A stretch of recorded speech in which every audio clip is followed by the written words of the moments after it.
ഇറാനെ ലക്ഷ്യമിട്ട് അമേരിക്കയും യുദ്ധമുഖത്തേക്ക് നീങ്ങുകയാണെന്നുള്ള സൂചനകളാണ് ഏറ്റവും പുതിയതായി പശ്ചിമേഷ്യയിൽ നിന്ന് വന്നുകൊണ്ടിരിക്കുന്നത്. ഇറാൻ ഇസ്രായേൽ ഏറ്റുമുട്ടലിൽ അമേരിക്ക ഭാഗമാകുമോ എന്ന ഉദ്വേഗത്തിൽ കൂടിയാണ് ലോകം.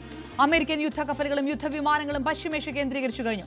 6ാം ദിനവും ഇസ്രായേലും ഇറാനും ശക്തമായ ഏറ്റുമുട്ടൽ തുടരുകയാണ്. ന്യൂസ് ഡെസ്കിൽ നിന്ന് VR കാർത്തിക് ചേരുന്നു. കാർത്തിക്, ഇന്നലെ തന്നെ USS കാൾസൺ, USS നിമിറ്റ്സ് ഇതെല്ലാം ഇറാന്റെ സൗത്ത് വെസ്റ്റ് മേഖലകളിൽ വിന്യസിച്ചു കഴിഞ്ഞിരുന്നു. അപ്പോഴും നേരിട്ട് ഉള്ള ഒരു യുദ്ധത്തിലേക്ക്, അല്ലെങ്കിൽ ഒരു തോളോട് ചേർന്നുള്ള ഒരു യുദ്ധത്തിലേക്ക് ഇസ്രായേലിനൊപ്പം അമേരിക്ക നിൽക്കുമോ എന്നുള്ളൊരു സംശയമുണ്ടായിരുന്നു. പക്ഷേ ട്രംപിന്റെ മുന്നറിയിപ്പുകൾ, ഖമേനിക്കെതിരായിട്ടുള്ള മുന്നറിയിപ്പുകൾ എല്ലാം ആ തരത്തിലാണോ കൂട്ടേണ്ടത്? ജെറുസലേമിൽ തന്നെ US എംബസി ജീവനക്കാർക്ക് അമേരിക്കയിൽ നിന്നുള്ള നിർദ്ദേശമടക്കം പരിഗണിക്കുമ്പോൾ നേരിട്ട് ഒരു യുദ്ധത്തിലേക്ക് അമേരിക്ക ഇറങ്ങുന്നു എന്ന് വേണമോ മനസ്സിലാക്കാൻ?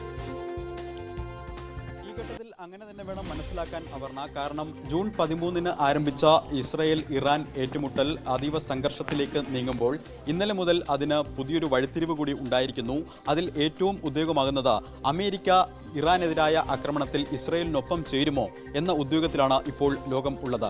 ഇന്നലെ അതിലേക്ക് നയിച്ചത് ഡൊണാൾഡ് ട്രംപിന്റെ പ്രതികരണം അടക്കമാണ്. ട്രൂത്ത് സോഷ്യലിൽ അദ്ദേഹം പങ്കുവച്ച പ്രതികരണത്തിൽ വ്യക്തമാക്കുന്നത് ഇറാൻ നിരുപാധികം കീഴടങ്ങണം എന്നാണ്. അതോടൊപ്പം തന്നെ വളരെ ശക്തമായ ഭാഷയിൽ ഇറാന്റെ പരമോന്നത നേതാവ് ആയത്തുള്ള അലി ഖമേനിയെ അദ്ദേഹം വിമർശിക്കുന്നു എന്നതും ശ്രദ്ധേയമാണ്. ആയത്തുള്ള അലി ഖമേനി എവിടെയാണ് ഒളിച്ചിരിക്കുന്നത് എന്ന് വ്യക്തമായ ധാരണ US-നുണ്ട്. ആ രഹസ്യത്താവളം അറിയാം. പക്ഷേ അദ്ദേഹത്തെ ഇപ്പോൾ ആക്രമിക്കുകയോ കൊലപ്പെടുത്തുകയോ ചെയ്യാൻ US ഉദ്ദേശിക്കുന്നില്ല എന്നുകൂടി അദ്ദേഹം പരസ്യമായി ട്രൂത്ത് സോഷ്യൽ പോസ്റ്റിൽ എഴുതുകയും ചെയ്തു. ഇത്തരത്തിൽ ഭരണമാറ്റം അല്ലാതെ മറ്റൊരു വിട്ടുവീഴ്ചയ്ക്കില്ല എന്ന് വ്യക്തമാക്കുന്ന സന്ദേശമാണ് ഡൊണാൾഡ് ട്രംപ് നൽകിയത്. പക്ഷേ അതിനോട് ഒരു തരത്തിലും മുട്ടുമടക്കാനില്ല എന്ന് വ്യക്തമാക്കുകയാണ് ആയത്തുള്ള അലി ഖമേനിയും. അദ്ദേഹത്തിന്റെ ട്വീറ്റ് അല്പം മുമ്പ് പുറത്തു വന്നിരുന്നു. അദ്ദേഹം വ്യക്തമാക്കുന്നത് ഒരു തരത്തിലും സയനിസ്റ്റുകളോട് സന്ധി ചെയ്യാൻ ഇല്ല എന്നാണ്, ഒരു കോംപ്രമൈസിനും ഇല്ല എന്ന് അദ്ദേഹം വ്യക്തമാക്കുമ്പോൾ ഇപ്പോഴുള്ള ഏറ്റുമുട്ടൽ അതീവ രൂക്ഷമായി തുടരും എന്ന് തന്നെയാണ് വ്യക്തമാകുന്നത്. നിലവിലെ സാഹചര്യത്തിൽ US മിഡിൽ ഈസ്റ്റിലേക്ക് കൂടുതൽ സൈനിക ശേഷി വർദ്ധിപ്പിക്കുന്നു എന്നതാണ് ഏറ്റവും ശ്രദ്ധേയം.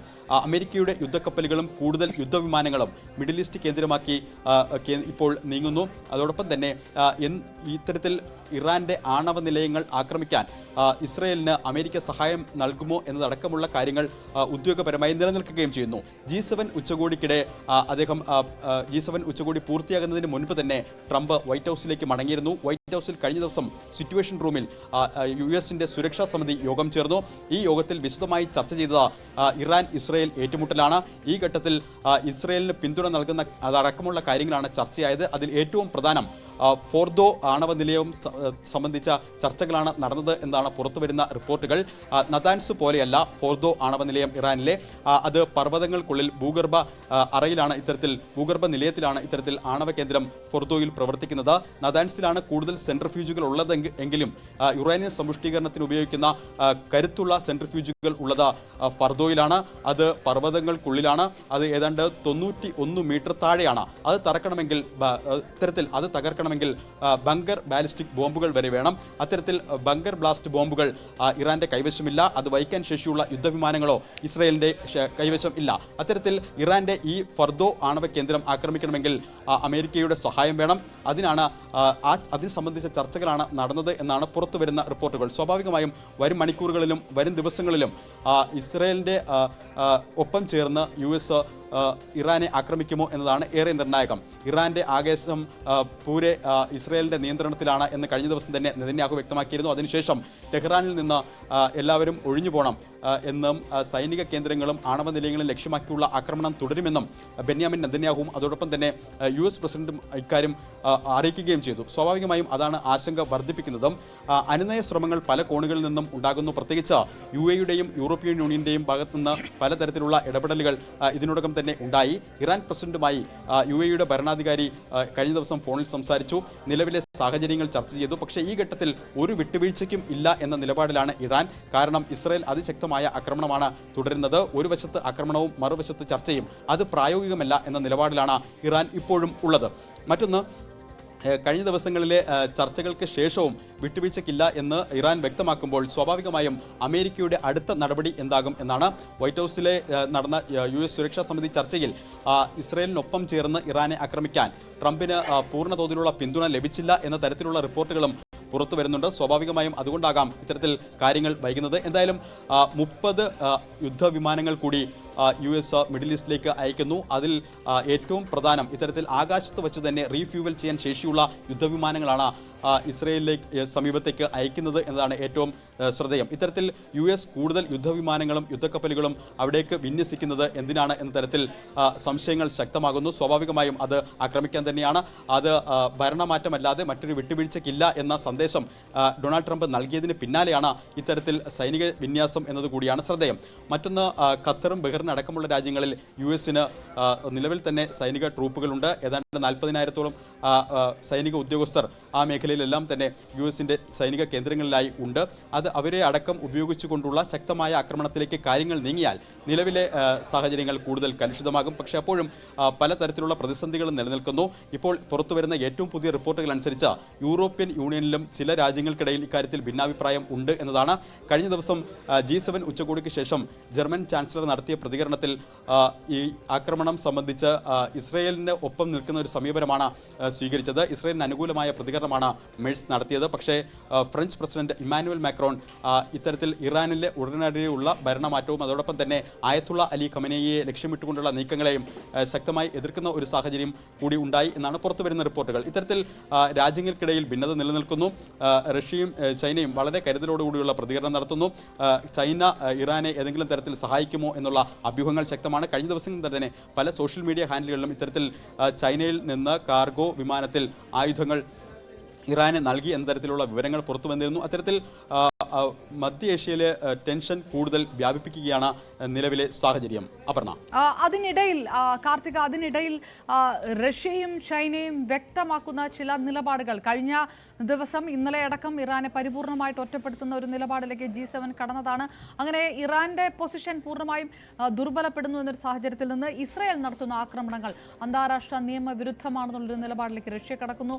ഒപ്പം മധ്യസ്ഥം വഹിക്കാമെന്നുള്ള റഷ്യൻ പ്രസ് സെക്രട്ടറിയുടെ പ്രസ്താവനയും ചർച്ച ചെയ്യപ്പെടുന്നുണ്ട്. ഇത് കൂടുതൽ ഈ അമേരിക്ക ഇതിനകത്ത് കൂടുതൽ ശക്തമായി ഇടപെടുമ്പോൾ മറ്റ് രാഷ്ട്രങ്ങളുടെ ഇടപെടൽ കൂടി ഇതിനകത്ത് വരാനുള്ള ഒരു സാധ്യതയുണ്ടോ? അങ്ങനെ ഉണ്ടാവുകയാണെങ്കിൽ അത് കൂടുതൽ ആശങ്കയോടുകൂടി കാണേണ്ടതല്ലേ? തീർച്ചയായും അങ്ങനെ ആശങ്കയോടെ കാണണം. കാരണം അമേരിക്ക അടക്കമുള്ള ലോകരാജ്യങ്ങൾക്ക് ഒരു കാര്യത്തിൽ ഭിന്നാഭിപ്രായമില്ല. അത് ഇറാന് ആണവ ആയുധം നിർമ്മിക്കാൻ അനുമതിയില്ല. ഇറാന് ആണവായുധം നിർമ്മിക്കാൻ കഴിയില്ല. അവർക്ക് അക്കാര്യത്തിൽ ഒരു ഭിന്നാഭിപ്രായവുമില്ല. ഇറാൻ ആണവായുധം നൽകേണ്ട എന്ന അഭിപ്രായം തന്നെയാണ് ഭൂരിഭാഗം രാജ്യങ്ങളും G7 ഉച്ചകോടിയിലടക്കം പങ്കുവച്ചത്.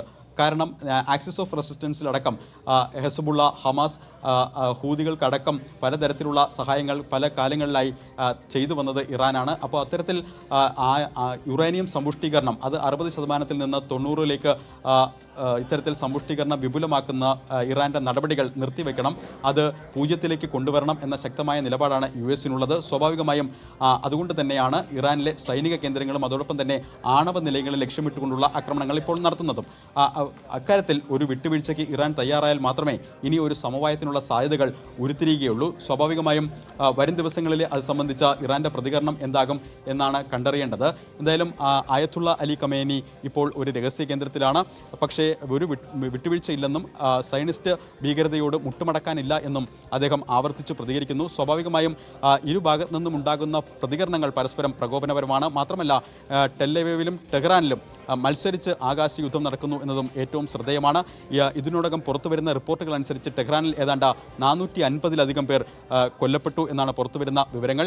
ടെഹ്റാനിൽ കഴിഞ്ഞ രാത്രി മുഴുവനും ഇസ്രായേൽ ശക്തമായ വ്യോമാക്രമണം നടത്തി. അതോടൊപ്പം തന്നെ ബാലിസ്റ്റിക് മിസൈലുകൾ അടക്കം ഇറാൻ ഇസ്രായേലിന് നേരെ ഉപയോഗിക്കുകയും ചെയ്തു. ഫറ്റ-1 മിസൈൽ അടക്കം ഉപയോഗിച്ചു എന്നാണ് പുറത്തുവരുന്ന റിപ്പോർട്ടുകൾ. ടെല്ലവീവിലേക്ക് എത്താൻ ഏതാണ്ട് 400 സെക്കൻഡുകൾക്കുള്ളിൽ ടെഹ്റാനിൽ നിന്ന് ടെല്ലവീവിലേക്ക് എത്താൻ കഴിയുന്ന തരത്തിൽ ശക്തിയുള്ള പ്രകടനശേഷിയുള്ള മിസൈലുകളാണ് ഇറാൻ ഉപയോഗിച്ചത് എന്നും പുറത്തുവരുന്ന റിപ്പോർട്ടുകൾ ഉണ്ട്. അത്തരത്തിൽ സാഹചര്യങ്ങൾ വളരെ കലുഷിതമാണ്. സ്വാഭാവികമായും ഈ രാജ്യങ്ങളിൽ ഉള്ള മറ്റ് രാജ്യങ്ങളിൽ നിന്നുള്ളവർ, അവിടെ വന്ന് ജോലി ചെയ്യുന്നവർ, അവിടെ പഠിക്കുന്നവർ അടക്കമുള്ളവരുടെ കാര്യത്തിലും ലോകരാജ്യങ്ങൾക്ക് ആശങ്കയുണ്ട്. അത്തരത്തിൽ ഒരു ഹ്യൂമാനിറ്റേറിയൻ കോറിഡോർ അടക്കമുള്ള കാര്യങ്ങൾ ചർച്ചകളിൽ നിറയുന്നുണ്ട്. പക്ഷേ അതിന് ഒന്നും തന്നെ ഇപ്പോൾ തീരുമാനങ്ങൾ കാര്യമായി വന്നിട്ടില്ല. മറ്റൊന്ന്, ഇപ്പോൾ പുറത്തുവരുന്ന വിവരം ടെഹ്റാനിൽ നിന്ന് ഇന്ത്യയിലേക്ക് നേരത്തെ തന്നെ ഇന്ത്യക്കാരെ എത്തിക്കാനുള്ള ശ്രമങ്ങൾ തുടങ്ങിയിരുന്നു. അർമേനിയ വഴിയാണ് ഇവരെ എത്തിക്കാനുള്ള ശ്രമങ്ങൾ നടത്തിയിരുന്നത്. അതിൽ ആദ്യഘട്ടം വിജയിച്ചു എന്ന് മനസ്സിലാക്കണം. 110 പേർ അർമേനിയയിൽ നിന്ന് ഇന്ന് ഇന്ത്യയിലേക്ക് എത്തും എന്നാണ് ലഭ്യമാകുന്ന വിവരങ്ങൾ. എന്തായാലും പല കോണുകളിൽ നിന്നും ഇടപെടലുകൾ ഉണ്ടാകുന്നു. അതൊരു സമവായ ചർച്ചകൾക്കുള്ള സാധ്യതകളിലേക്ക് എല്ലാ തരത്തിലുമുള്ള ഇടപെടലുകൾ യൂറോപ്യൻ യൂണിയൻ്റെയും അതോടൊപ്പം തന്നെ ഗൾഫ് രാജ്യങ്ങളുടെ ഭാഗത്തു നിന്നുമൊക്കെ ഉണ്ടാകുന്നുണ്ട്. പക്ഷേ അത് എത്രത്തോളം ഫലം കാണും എന്നത് നിർണായകമാണ്. അണുവായുധം നിർമ്മിക്കുന്ന കാര്യത്തിൽ ഇറാനോട് യാതൊരു തരത്തിലും സന്ധി ചെയ്യേണ്ട എന്ന നിലപാടിലാണ് US ഉള്ളത്. ഇസ്രയേലിന് അക്കാര്യത്തിൽ ശക്തമായ പിന്തുണ US നൽകുകയും ചെയ്യും. അത് ഇതിനോടകം വ്യക്തമാക്കിയതുമാണ്. സ്വാഭാവികമായും യുറേനിയം സമ്പുഷ്ടീകരണം അതോടൊപ്പം തന്നെ അണുവായുധ നീക്കത്തിൽ നിന്ന് പിന്തിരിയും എന്ന ഉറപ്പായിരിക്കും ഇറാന്റെ ഭാഗത്ത് നിന്ന് വരേണ്ടത്. ആ ഉറപ്പിന്മേൽ മാത്രമേ ഇനി ചർച്ചകൾക്ക് വഴിയൊരുങ്ങുകയുള്ളൂ. അതോടൊപ്പം തന്നെ കാർത്തിക്, ഇതിനകത്ത് GCC രാജ്യങ്ങൾ എടുക്കുന്ന നിലപാടുകൾ കൂടി നേരത്തെ പറഞ്ഞ പോലെ വളരെ സേഫർ സോണിൽ നിന്നുകൊണ്ട് മാത്രം നിലപാടുകൾ എടുത്തുകൊണ്ടിരുന്ന GCC രാഷ്ട്രങ്ങൾ UAE ഇതിനകത്ത് മധ്യസ്ഥത വഹിക്കാം എന്ന് പറയുന്നു. ഇറാൻ പ്രസിഡന്റുമായി ഫോണിൽ സംസാരിക്കുന്നു. ഖത്തർ അടക്കമുള്ളവ ഇതിനകത്ത് നേരിട്ട് ചർച്ചകൾ നടത്തിയേക്കുമെന്നുള്ള സൂചനകൾ വരുന്നു. ഏതെങ്കിലും തരത്തിലുള്ള അങ്ങനെയുള്ള സാധ്യതകൾ ഇനി ബാക്കി നിൽപ്പുണ്ടോ? UAE ഭരണാധികാരിയുമായാണ് കഴിഞ്ഞ ദിവസം ഇറാൻ പ്രസിഡന്റ് ഫോണിൽ സംസാരിച്ചത്. ആ ഘട്ടത്തിലും ഒരു നെഗോഷിയേഷനുള്ള സാധ്യത തള്ളിക്കറിയുന്ന തരത്തിലൊരു പ്രതികരണം ഇറാൻ പ്രസിഡന്റ് ഭാഗത്തു നിന്ന് ഉണ്ടായില്ല എന്നാണ് പുറത്തു വരുന്ന റിപ്പോർട്ടുകൾ. ഏതായാലും ഫോൺ കോൾ സംബന്ധിച്ച വിശദാംശങ്ങൾ ഇതുവരെ പുറത്തു വന്നിട്ടില്ല. പക്ഷേ അപ്പോഴും പ്രതീക്ഷാവഹമായ ചില കാര്യങ്ങൾ മിഡിൽ ഈസ്റ്റ് രാജ്യങ്ങൾ കേന്ദ്രീകരിച്ച് അവരുടെ മുൻകൈയിൽ നടക്കുന്നു എന്നത് ശുഭസൂചകമാണ്. പക്ഷേ അപ്പോഴും ഇറാൻ എന്ത് തരത്തിലുള്ള വിട്ടുവീഴ്ചകൾക്ക് തയ്യാറാകും എന്നതാവും അതിൽ നിർണായകം. നതാൻസ് ആണവ കേന്ദ്രം നേരത്തെ ആക്രമിച്ചിരുന്നു. അവിടെ ശക്തമായ സെൻട്രിഫ്യൂജുകളുള്ള ഇത്തരത്തിൽ യുറേനിയം സമ്പുഷ്ടീകരണം വളരെ വിപുലമാക്കിയിരുന്ന സ്ഥലമാണ്. അതിന് പിന്നാലെയാണ് ഫൊർദോയിൽ ഇത്തരത്തിൽ കഴിഞ്ഞ ദിവസം ഇസ്രായേൽ ആക്രമണം നടത്തി. പക്ഷേ അതിശക്തമായി ഫൊർദോയിൽ ആക്രമണം നടത്തണമെങ്കിൽ US-ന്റെ സഹായം ഇസ്രായേലിന് കൂടിയേ തീരൂ. US കാര്യത്തിൽ സഹായിക്കുമോ? അതാണ് ലോകരാജ്യങ്ങൾ ഇപ്പോൾ ഉദ്യോഗപരമായി ഉറ്റുനോക്കുന്നതും. എന്തായാലും നിലവിലെ സാഹചര്യങ്ങൾ അനുസരിച്ച് US എല്ലാ പിന്തുണയും നൽകുന്ന സമീപനമാണ് സ്വീകരിക്കുന്നത് ഇസ്രായേലിന്. ഇസ്രായേലിൻ്റെ ഭാഗത്ത് നിന്ന് സ്വാഭാവികമായും വളരെ കരുത്തോടുകൂടി തന്നെ വരും മണിക്കൂറുകളിൽ ടെഹ്റാനിൽ ആക്രമണം തുടരും എന്നാണ് ഭരണകൂടം വ്യക്തമാക്കുന്നത്. ഗൾഫ് രാജ്യങ്ങൾ ഈ ഘട്ടത്തിൽ അവർ മുന്നോട്ട് വയ്ക്കുന്ന ചർച്ചകൾ, അത്തരത്തിൽ അവർ മുന്നോട്ട് വയ്ക്കുന്ന നിർദ്ദേശങ്ങളടക്കം ചർച്ചകൾ എത്രത്തോളം മുന്നോട്ട് പോകും എന്നത് നിർണായകമാണ്. ആണവ കാര്യത്തിൽ വിട്ടുവീഴ്ച ഇല്ല എന്ന സമീപനമാണ് മിക്ക രാജ്യങ്ങൾക്കുമുള്ളത്. സ്വാഭാവികമായും അക്കാര്യത്തിൽ ഊന്നിക്കൊണ്ടാകും വരും മണിക്കൂറുകളിലെ ചർച്ചകൾ മുന്നോട്ട് പോവുക.